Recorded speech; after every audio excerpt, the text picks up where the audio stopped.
Welcome to Politics Within Reason with your host, Michael Ham. Today featuring Dayna Steele, who is running for Congress as a Democrat against Brian Babin in one of the most red districts in the state of Texas. Thank you, Dayna. I had Dayna do this because her background is a radio DJ. That's one of the places where you really got your start in your career, right? Was in doing radio DJs? Yeah.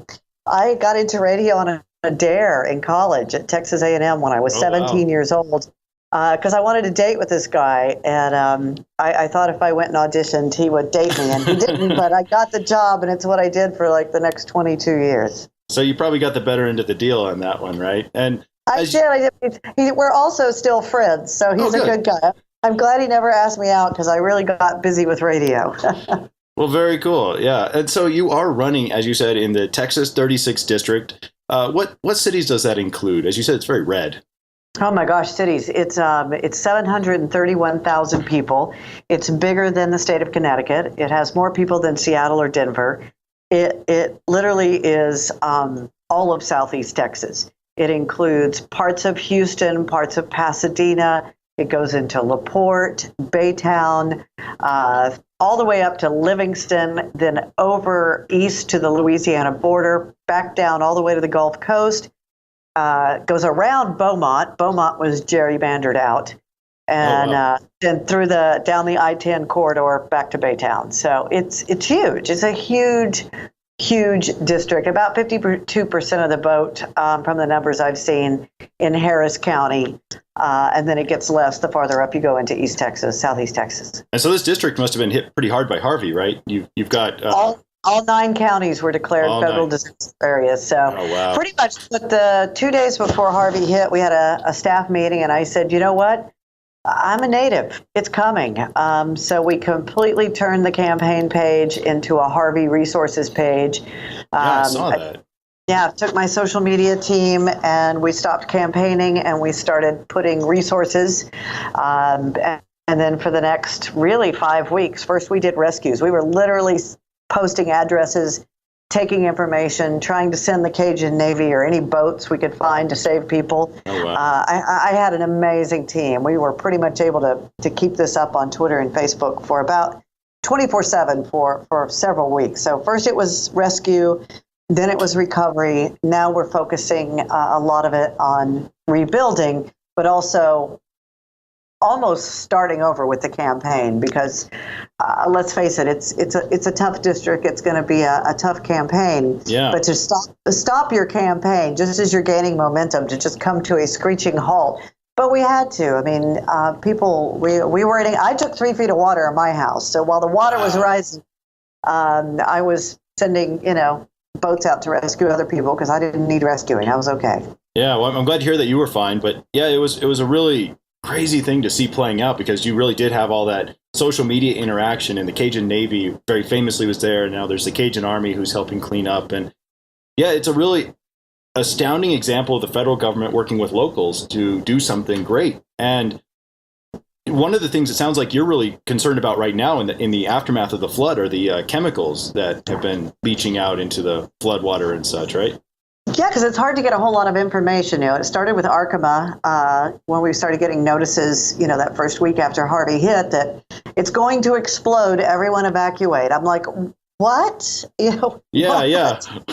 And that all goes back to regulations that were relaxed. I like to call them protections, consumer protections, neighborhood protections. Neighborhood protection, yeah. Yeah, property value protections. That were relaxed, and they didn't raise their generators, and they know they needed those generators to keep the chemicals cool. So it just sort of started from there. Most recently, the EPA has put out a report here in the last few days that I think it's the dioxin level here on the Gulf Coast is 2,000. I had to go back and look to make sure that wasn't a misprint. 2,000 times higher than it should be. And it's everything's so crazy right now. That's not even a lead story. And then I think it was a couple of weeks ago, there was an article in the Washington Post that had a phrase that just sent a chill down my spine. And that was, with things that could possibly be leaking and with the leaks that are being reported from the Superfund sites, the Gulf Coast is becoming a toxic gumbo. Toxic gumbo is not an Yeah, ideal. that's not a phrase you want to hear. Yeah. Oh, man. So if you were elected, would you be able to come up with some ideas that could improve this situation? If you were to be elected over your opponent, what is it that you could do that might help out, as you say, all these people living around these different plants? I don't think a lot of people understand that Houston is unzoned. And so you have housing next to, all these different places that make chemicals of all sorts. Oh, yeah. I mean, I live in a neighborhood that's close to quite a few of them. So, we all know what a shelter in place is. And then you get out around the rest of the country and people go, what's that? It's like, well, you get a notice that you need to turn your air conditioner off and make sure there's no outside air coming into your house. Maybe put towels at the doors and that sort of thing and wait for the all clear. I spent about 15 years working with a company freelance doing crisis communication training for a lot of the oil and gas companies and petrochemical companies. So I'm well aware of what can happen because we would do these scenarios where they just, blew up the neighborhood or whatever. And even though it was a drill, we had to make them as realistic as possible so that the executives and management that we were training would be on board and take this all seriously. So it was really frightening to see what did not happen with, again, I bring up Arkema. There's a thing called the care line here that all of the chemical and petrochemical and oil and gas companies, chemical companies here have agreed, in theory, that when something like this happens, you call your supervisor, you make sure everyone's safe, and then you put all the information on the care line. The care line then contacts the Harris County and various county sheriff's departments. It calls all of the mayors, the cities, and then they can in turn immediately put out the warning to residents. And from what we can tell, Arkema did not activate the care line. And that really concerns me because that's what I did for 15 years training. So we have to have, the first thing we have to do is make sure that these processes that are in place must be adhered to. They must be. There should be no doubt whatsoever on anybody's mind in any of these plants that if there is an emergency like this, you make sure that care line gets activated. And I can't see where it was activated during the first part of the crisis, that first week of Harvey. We have to make sure that we're not, it seems to me everything right now is profit over people. Everything. Profit over people. And we're going more and more towards that, whether it's education, whether it's these chemical companies, for-profit prison systems, whatever. Now, I'm a capitalist. I'm a small business owner. It's America. I love the profit. I love profit, but you can't make profit if it means hurting people. That's right. So we need to go back and look at a lot of these regulations, protections that were relaxed after Obama left. They were put there for a reason. Yeah. So we need to go back and really look at what regulations have been relaxed. We need to, I think all of these companies, we need to work together. We don't want to do partnership, right? Obviously. It is a big part of our economy. It is a huge part of it. It is the biggest part of our economy. The Port of Houston, oil and gas, petrochemical, the gas you use, the airplane fuel you use, the water bottle you drink out of, all of that's made with materials, most of which are either produced here, stored here, or at least offloaded and come through here to the port. Through. Right. So it is a big part of our business, and I realize that. But we also have to make sure that we are protecting the people, the environment. I'm very scared with what's happening with these Superfund sites. And responsible right now, capitalism, right? You have an obligation. Right. If you're going to take resources and use resources, you have an obligation to, one, pay for them, but also to, make sure that other people will be able to do so in the future. And that's my take on it. If you destroy... And there's some speculation they're going to shut down the EPA office here in Houston, consolidate offices. Again, I'm a capitalist. I am the financial monster in my house. It's like, turn that light off. Don't run that water. You're spending pennies. Stop it. So I can understand that you want to, if you've got, you need to bring costs down. Yes, Yeah, we need to of bring course, costs down. always. But the majority of work that's done by the EPA in this area, or Yeah. you know, in the south of the United States, is down here on the Gulf. Yeah. It's very, very important. And they're talking about shutting down the Houston office and moving everybody to Oklahoma, which makes no sense. Yeah, I mean, Chevron could save a lot of money if they just stopped drilling for oil, right? But at some point, you have to spend money to accomplish things, right? These things are very important. There are things worth spending money on, and one of them is having clean air and water. We saw this in the 70s, and Richard Nixon, of all people, established, the EPA because it was so bad.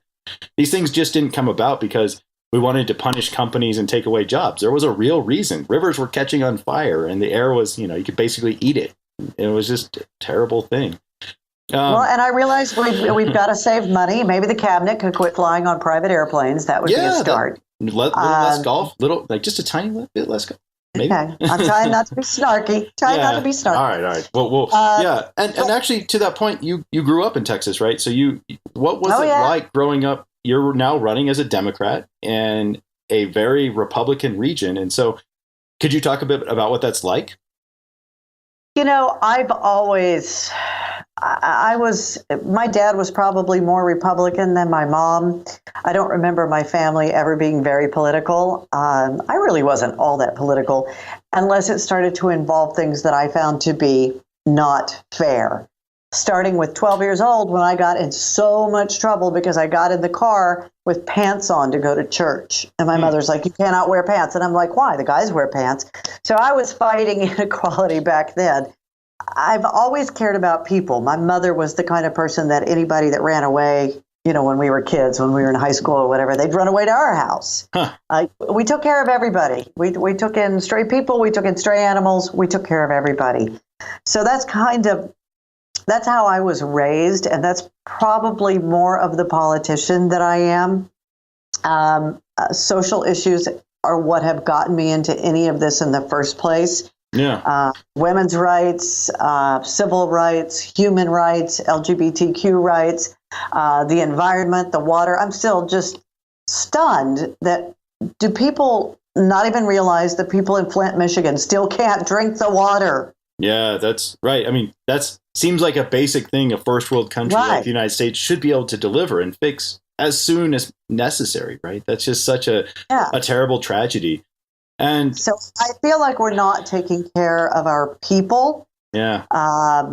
I'm running on healthcare and education because I believe healthy, educated people. Yeah, let's talk about your healthcare plan. It sounds like you're supporting a Medicare for all concept. I do. Right? I do. I think if you had asked me 2 years ago, I would have said, no, that's too expensive.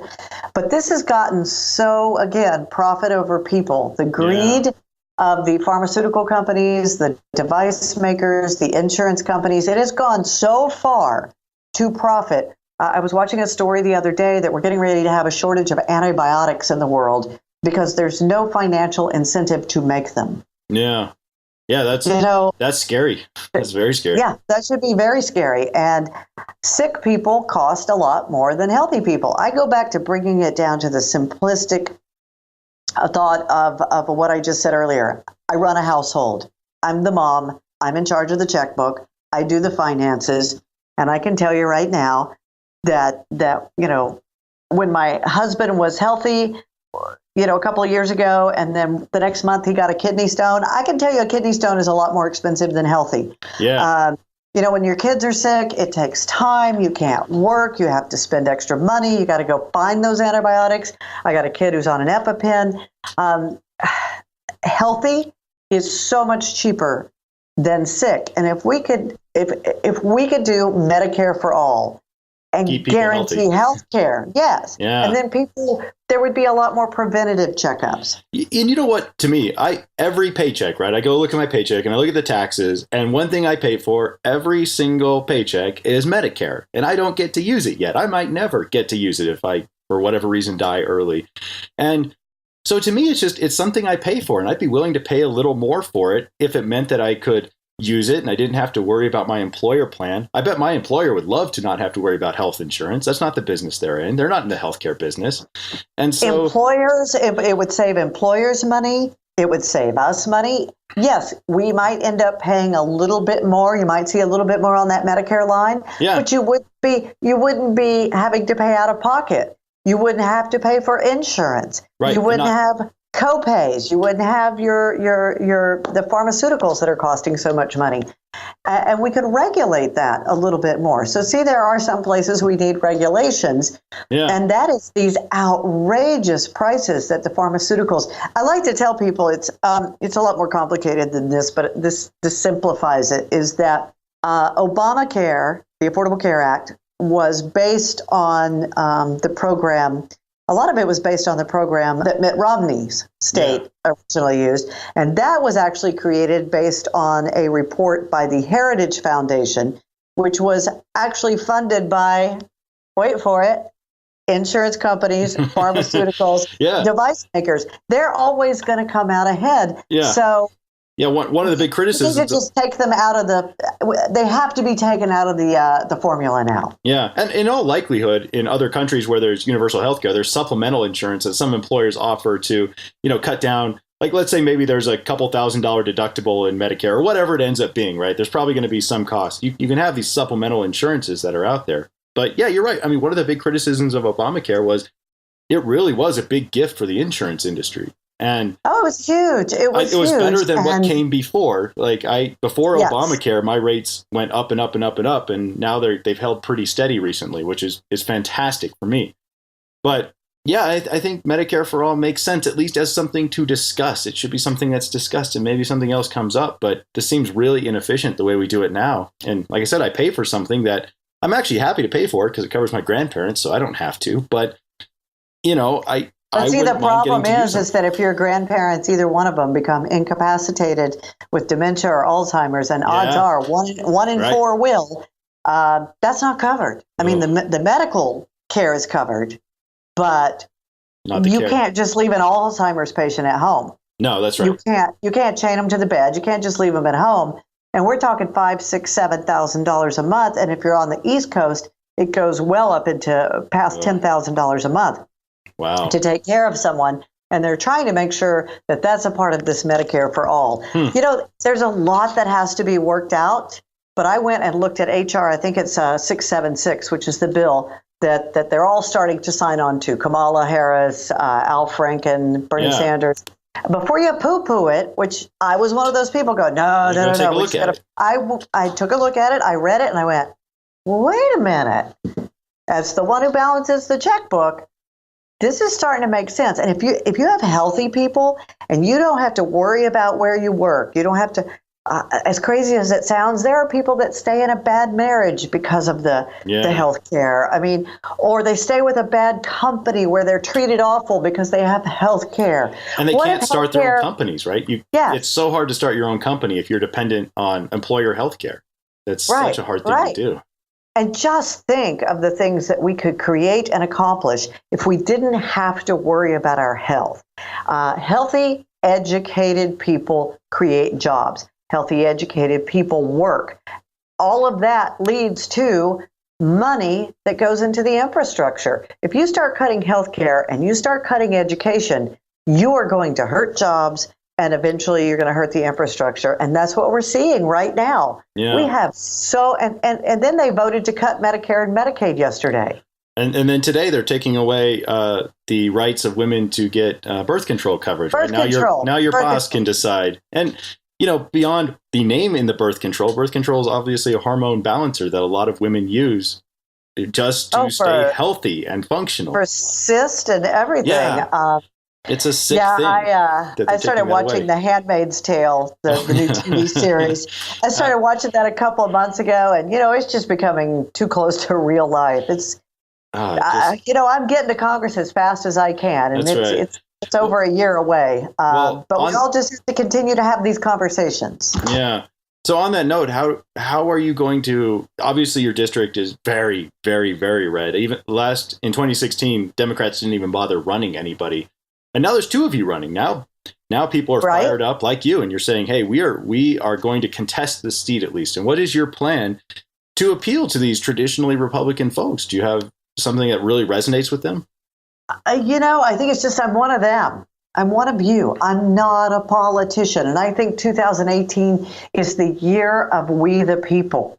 We the people. Look at Congress. Look at the Senate. Look at the cabinet. It doesn't look like we the people. I went to a State of the Counties meeting that the Economic Partnership put on here a couple of days ago.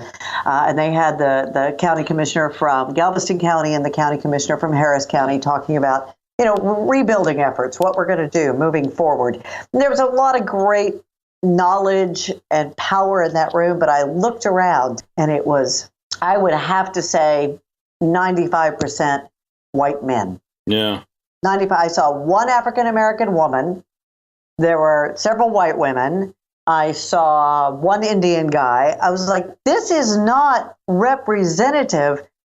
I mean, just Clear Lake alone, where I live and where NASA is so diverse. And Rice University just released their annual report. Houston is the most diverse city in the United States. We are the most accepting and we are the most diverse. Yet we're not being governed in this area or in Washington by a group of people that looks like us. Yeah. One thing people may not realize about Texas is that actually more Democrats go to the U.S. House of Representatives from Texas than Massachusetts, even though it's been gerrymandered badly so that Democrats aren't well represented according to the percent that they vote. There are actually a lot of Democrats that come from Texas, and you're trying to be one of them, and you're running as a sensible, essentially, it sounds relatively nonpartisan. You are running in this party, but you're really trying to say, look, I'm just part of this community and I want to represent you. Yeah, I'm just part of this community. I am running as a Democrat. I more closely align with the Democratic Party and their values of healthcare and education and jobs. You don't want to take away people's healthcare?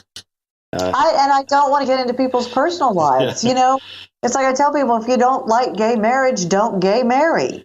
That's right. It's a very Texas thing to say, just leave people alone, right? Let them do what they're doing. Yeah. This is really the freedom argument. My husband is a first-generation Cuban American, and he goes, the Cubans just say, the only time I need to know if you're gay is if I'm going to sleep with you. It's like, it's none of our business. That's the only time. We need to stay out of people's bedrooms. We need to stay out of their bodies. We need to stay out of their religions. I think that's a great point. Just, we just need to take care of each other, and it's become so divisive. And when I saw that nobody ran against him, I started saying, somebody's got to do this. Somebody has to do this. And I started speaking up, and people said, wait, you're the one who said, never talk about politics. You'll chase off business. I'm like, but I have to talk about it now. Yeah. And I was so bothered by the fact that nobody had run against him. And when I started looking at it, if all the Democrats in Texas actually got out and voted, this is not a red state. This is a do not get out and vote state. That's if all the Democrats in this state got out and voted, we would be more Democratic than California. Yeah. So one of the problems with gerrymandering is that you run pretty thin margins. Is what the Republicans are doing. And so it is entirely possible if people will just get out and vote, and if they'll donate to candidates, and if they'll get involved, you can have better representation. You can have people who move more to a place where everyone agrees. For example, on these healthcare bills, they have 20% approval. They were terrible. And yet they were voted on by the vast majority of just the Republican Party. They don't have this accountability to their constituents. And it was so weird. And this birth control thing isn't going to be popular either. And there's just no accountability. And it's such a weird thing. And so you were in communication. You have been in communication all your life. You've been a DJ, been was it a motivational speaker? I didn't quite. Motivational speaker, author, and that's what I'm going to have to do. Is I think it's going to be, first of all, it's the necessary evil of raising money. I hate that part. I hate that part. I hated asking for my allowance, so I hate this part. But I was happy. If I would like to change it, but it can only be changed from the inside out. And we need to stop this whole Citizens United and the millions of dollars. But while it exists, you have to understand that the system exists in a certain way. Yeah. I tried to run it one time. Money is the big problem, because what money lets you do is spread your message. It helps you get signatures. It lets people know you exist. And that's a big part of it. And then if they know you exist and they know the other person exists, they can hopefully make an informed choice. And, I tend to think people actually do vote with things that they feel represent them very well. And one so of the right things, now I'm doing the. I was going to say I'm doing the fundraising thing right now. We're also doing a lot of grassroots. I got myself a pickup truck. It's getting wrapped, so I'm a giant billboard going down Nice. the up 146 into the district and down I-10. What kind of truck did you get? What'd you get? I found the best used pickup truck. It is a Dodge. Let's see if I can remember all the words. It's a Dodge Ram 1500 quad cab Hemi. Excellent. How's that? Yeah, you got the V8. All right, nice. It's big. I look like this. I'm supporting the oil and gas industry with that truck. That's right. Yeah. Supporting the local folks. Yeah, so it's grassroots, it's money, but it's also going to be media, because I have huge areas in my district that really don't have internet, don't have Wi-Fi. Well, that's one of your plans, right? You're really trying to change that, is you want to get computers and Wi-Fi to people, right? That's one of your big pushes that I've seen. I thought was interesting. I don't understand. Our tax dollars paid for the development of the internet. Our tax dollars still pay for the underlying foundation of the internet. Why is it not free since we paid for it? And just imagine if we gave every student access, some sort of device and access to the internet, what they could create, what they could invent, what they could accomplish. Instead, we've got a 50% dropout rate. That's just, we have some of the most opioid then that gets back into healthcare. We have some of the most opioid addicted areas in this district. We have vast poverty in this district. I don't see where the incumbents fixed anything, and it just seems to be getting worse. So, it's going to take a lot. We're fundraising, or we're driving around in the pickup truck. Yeah. We'll be doing a lot of media. And one of your fundraisers that I think is really interesting is you have some concerts coming up, right? You still have contacts in the music industry, it seems like. Can you talk about that? Still got a few. Still got a few. We're doing one at Numbers. We're actually doing it. At the first fundraiser, somebody asked me, why am I doing it out of the district? And I said, because the district needs to focus money on rebuilding right now. Yeah, that's fair. So, but we're doing it in Houston at Numbers. Numbers is an iconic music venue in Houston that was just mere steps away from the KLOL studios. Oh, cool. It's a great venue. We thought it'd be a great place to just have a party and bring all of my old radio cohorts together for a happy hour. A dear friend of mine, Earl Slick, who played guitar for 30 years for David Bowie, that's him on Rebel Rebel. The Galactic Cowboys, who are a big band here out of Houston, most of them are coming. Dane Saunier of the Galactic Cowboys is putting together an all-star jam at the end of the happy hour. So we're just going to have fun. We're going to play a little music, raise some money, and then I'm hoping to get out in the district and do some more of these, because that is my background, is music. Yeah, and KLOL was one of your radio stations, right? That was one of the ones you worked at? Oh, yeah, I was there forever. Yeah. Was that before LOL meant something? Or was it just like you got lucky and to be in that? Yeah. No, we were 101 on the dial, so KLOL. Okay. Was there any song that you managed to sneak in that, management wouldn't have wanted to be on the air, but you just liked so much? Or was there anything that you just really were like, or made popular? Or just every time it came on, you said, this is the song, I like this? Well, we were one of the probably top 3-4 rock stations in the country. So we played a lot of new music. We were the first ones to play Bon Jovi, Living on a Prayer. We were the first ones to, play some all kinds of things. So, I mean, we broke... being the first person to play a record that becomes famous is called breaking music. So we broke We broke so many records. We were the first in the country. And when KLOL would play a record, play a song, play a band, play an artist, Motley Crue, Rat, Poison, whatever, the rest of the country would follow suit. So all eyes were on us.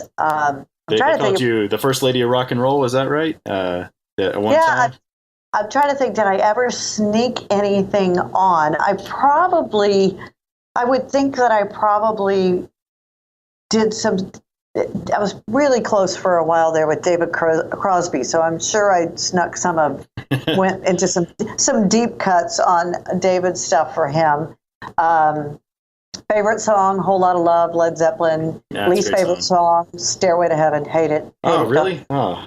Interview's over. Interview's over. I played that song like 100,000 times. Yeah, okay. I can imagine. Yeah, that probably got pretty old. But when Living on a Prayer comes on, do you still get into it? Or are you just kind of, okay?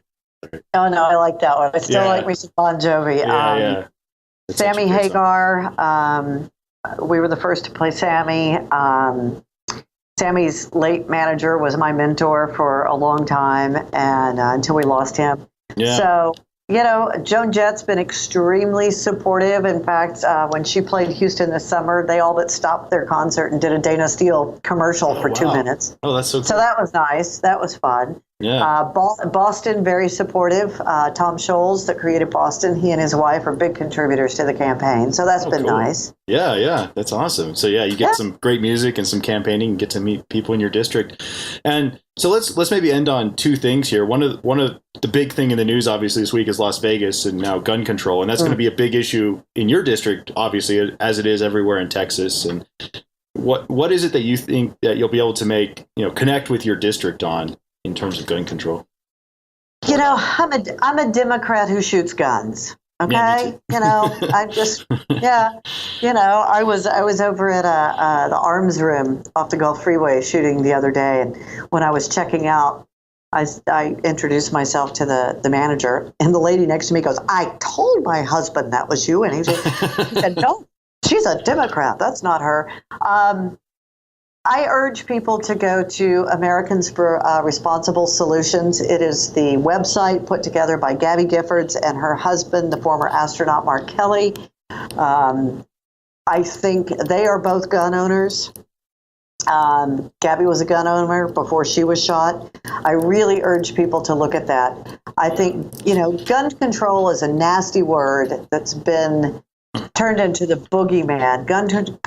But when I say gun control, I don't mean taking people's guns. I mean we have these sensible solutions, responsible solutions, and there's a list of them. But a national background check and registry, we would have known this guy had 42 guns and 13 rifles and armor-piercing bullets and whatever. There's no reason to not have a national background, a comprehensive background check. You have to do it. Hell, you got to do it to get an ID and vote. Right. Yeah, exactly. It's harder to get married in the state of Texas than it is to buy a gun. The waiting period is longer to get married than it is to buy a gun in Texas. So I just urge people before you jump down my throat and say, "You said gun control." No, I said responsible solutions. Did you know that the Congress made it illegal to do a federal research on gun violence? As a scientist, that kills me. Don't be afraid of data. We can discuss what to do with the data, but don't be afraid of data. Collect it. And if we can save people's lives, one thing that doesn't seem to come up when people think about buying a gun is that the most likely person that gun is to shoot is you, and that's bad, right? And we have a sort of a sloppy culture where people with guns, a lot of people are very responsible, obviously, but toddlers shoot somebody every week in this country because they find a gun. And there's this maybe bit of too much of a cavalier attitude towards guns. It is a dangerous weapon every time, even when you're shooting it safely. You have to respect it. And I hope that's something we can change in the culture, because I like having guns, but I don't want to be shot by one. That is my, And I don't understand why the guy next to me at the shooting range needs an AK-47 or whatever it is. That always makes me jump a little bit. It's like, what? Unless you're practicing to be a sniper, why do you need to? But Americans for Responsible Solutions.org. Go look at Gabby Giffords and Mark Kelly's site and read it before you start screaming at Mike and me. Yeah. So are you, then the last thing I want to end on, because this is going to become a huge, huge issue going forward, is the new tax plan that's being proposed that looks like it's going to raise taxes on the middle class, right? It's not a tax plan. There's a calculator I just put on my Facebook page. It's on the campaign page. and on my personal Facebook page. Okay. And I want to say it was the Washington Post, but don't hold me to it. But you can pick your state. Yep. And you can pick your income level, and it will show you approximately how much your taxes will go up or down. And it also shows you how much the taxes of the 1% in your state will go down. So, for example, here in Texas, those people that are in the 1% will save almost $120,000 a year. Whereas if you're below the poverty line at, say, $25,000, you're going to save $270 a year. That's $22 a month. That's $11 a paycheck. Yeah. Yeah, that's going to make a huge difference. Not.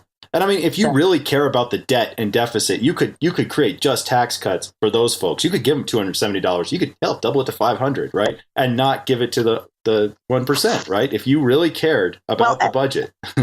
And what people need to know is what part of this tax reform are massive cuts to Medicare and Medicaid. Right. The money has to come from somewhere. If they want to make the wealthier wealthier, then they're going to take it from your health coverage. You're going to pay more for health coverage. That $270 you probably never see because your health costs are going to go up.